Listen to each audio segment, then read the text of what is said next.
ዛሬ እንደምትሞቱ ግን ታውቃላችሁ። ሁላችሁም የሰው ልጆች ከ10 ዓመት በኋላ ከ5 ዓመት በኋላ ከ20 ዓመት በኋላ ብለን በጣም ብዙዎቻችን እናስባለን እናለማለን።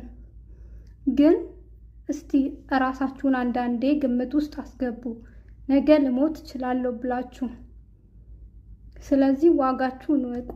እኔ ዋጋዬን አላቅም ነበረ ማለት በጣም የምወዳቸው በጣም ለእኔ ህይወቴ ውስጥ ቦታ ያላቸውን ሰዎች እንዳላጣ ብዬ አለቀስ በጣም ጭንቀት ስትረስ ውስጥ የገባውባቸው አመታቶች ነበሩ።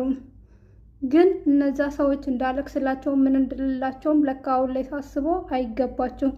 ምክንያቱም እነዛ ሰዎች ለእኔ የኔ አይደሉም። የኔ ቢሆኑ ኖሮ የኔን እንባ የኔን ጭንቀት አይፈልጉም ነበረ።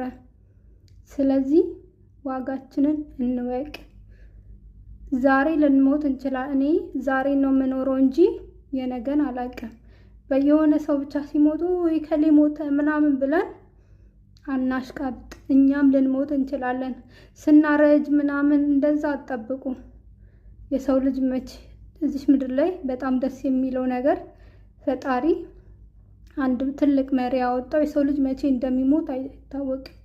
አንዳንዱ ሲያረጅ ሊሞት ይችላል። ግን እኛም ስናረጅ እንሞታለን ብለን መጠበቅ የለብንም።